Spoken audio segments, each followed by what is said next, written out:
મિત્રો, મારું નામ કુવાર લક્ષ્મણ અને હું government engineering college Bhuj through આવું છું. હું અહીંયા જીએમડીસી ઉમરસર ખાતે ઇન્ટર્નશિપ માટે આવ્યો છું.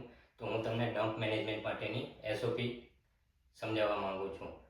તો પહેલું છે, ડમ્પ પર કાર્યરત દરેક વ્યક્તિ ટ્રેનિંગ લીધેલો હોવો જોઈએ. જે ડમ્પ ઉપર કાર્ય કરતો હોય એ દરેક વ્યક્તિને ટ્રેનિંગ આપવામાં આવેલી હોવી જોઈએ, જેથી તે કોઈ પણ એક્સિડન્ટથી બચી શકે છે. ડમ્પ પર કાર્યરત વ્યક્તિ મેનેજર દ્વારા ઓથોરાઇઝ હોવો જોઈએ. એટલે જે ડમ્પ ઉપર વ્યક્તિ છે જે કાર્ય કરે છે એ મેનેજર દ્વારા ઓથોરાઇઝ હોવો જોઈએ, જેનાથી એને એ સેફ્ટી વિશે ખબર હોવી જોઈએ. મેનેજર દ્વારા નિર્ધારિત કરેલી જગ્યા પર ડમ્પિંગ કરવું તેમજ તેમના દ્વારા આપવામાં તમામ સૂચનાઓનું પાલન ડમ્પ પર કાર્યરત દરેક વ્યક્તિ અને સુપરવાઇઝર કરવાનું રહેશે.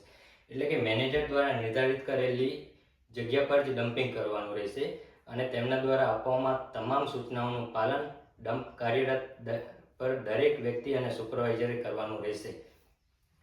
બીજું, ડમ્પિંગ ઓપરેશન શરૂ કરતા પહેલા સુપરવાઇઝર ડમ્પિંગ એરિયાની તપાસ કરશે. એટલે કે જે જગ્યાએ ડમ્પિંગ ઓપરેશન ચાલુ કરવાનું હોય છે એ જગ્યાએ ડમ્પિંગ સુપરવાઇઝર છે એ ડમ્પિંગ ઓપરેશનની તપાસ કરશે અને જો ડમ્પિંગનો એરિયા અસુરક્ષિત લાગશે તો કોઈ પણ ડમ્પરને પરવાનગી આપશે નહીં.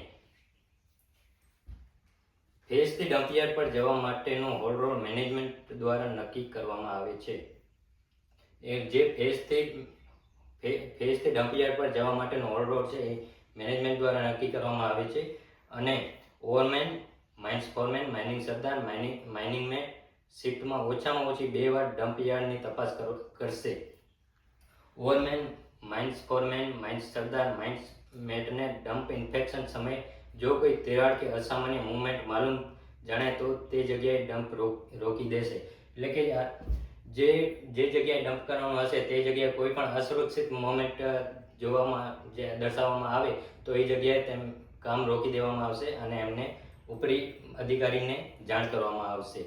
ડમ્પ સુપરવાઇઝર નિમ્નલિખિત બાબતોની ખાતરી કરશે અને આ બધી બાબતોની ખાતરી ડમ્પ સુપરવાઇઝર કરશે.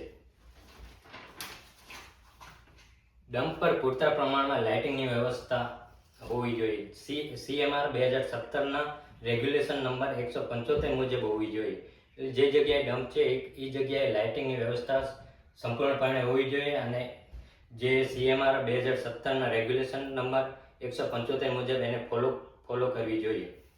ડમ્પ યાર્ડ પર તેમજ ડમ્પના રસ્તા પર ડસ્ટને દબાવવા માટે પૂરતા પ્રમાણમાં પાણીનો છંટકાવ કરેલો હોવો જોઈએ. ડમ્પ યાર્ડ છે અથવા જે રસ્તો છે એની ઉપર ધૂળ ના ઉડે એટલા માટે એને પાણીનો પૂરતા પ્રમાણમાં છંટકાવ કરવાનો રહેશે. ડમ્પ યાર્ડ પર જરૂરી જણાય ત્યાં પેરાપીટ, બમ્પ, ડિવાઈડર તેમજ બમ્પ બનાવેલ હોવા જોઈએ. જે ડમ્પ યાર્ડ હોય છે ત્યાં જે જગ્યાએ જરૂરી જણાય તે જગ્યાએ બમ્પ, પેરાપીટ અને ડમ્પ યાર્ડ બનાવવામાં આવેલો હોવો જોઈએ. ડમ્પ પર પાણી ન ભરાય અને સહેલાઈથી નીકળી જાય તે રીતે ડમ્પિંગ કરવાનું રહેશે. ડમ્પની ડિઝાઇન એવી રીતના બનાવવાની કે જે જગ્યાએ પાણી ભરાય નહીં અને જે પાણી આવે એ સહેલાઈથી નીકળી જાય ત્યાંથી. કોઈ પણ ડમ્પર ડ્રાઈવર ઓપરેટર નક્કી કરેલા મટીરિયલ સિવાય અન્ય કોઈ પણ સામગ્રીનો ડમ્પ કરશે નહીં. એટલે જે નક્કી કરેલી સામગ્રી હશે એનું જ ડમ્પિંગ કરવામાં આવશે અને બાકી જે નક્કી કરેલી સામગ્રી નહીં હોય એનું ત્યાં તે જગ્યાએ ડમ્પિંગ કરવામાં આવશે નહીં. ડમ્પ પર લિફ્ટિંગની ઊંચાઈ મેનેજર દ્વારા નક્કી કરવામાં આવેલ ઊંચાઈથી વધારે હોવી જોઈએ. જે ડમ્પની લિફ્ટિંગની જે ઊંચાઈ મેનેજર દ્વારા નક્કી કરવામાં આવેલી હોય છે એટલી જ હોવી જોઈએ અને એની પહોળાઈ જે મેનેજર દ્વારા નક્કી કરવામાં આવેલી હોય એનાથી ઓછી હોવી જોઈએ નહીં. ટોપ સોઇલનું ડમ્પિંગ મેનેજમેન્ટ દ્વારા બતાવવામાં આવેલ અલગથી લિફ્ટમાં કરવાનું. એટલે જે ટોપ સોઇલ હોય છે એનું મેનેજર દ્વારા જે નક્કી કરવામાં આવેલ હોય છે જે જગ્યાએ એ જગ્યાએ ડમ્પિંગ કરવાનું રહેશે.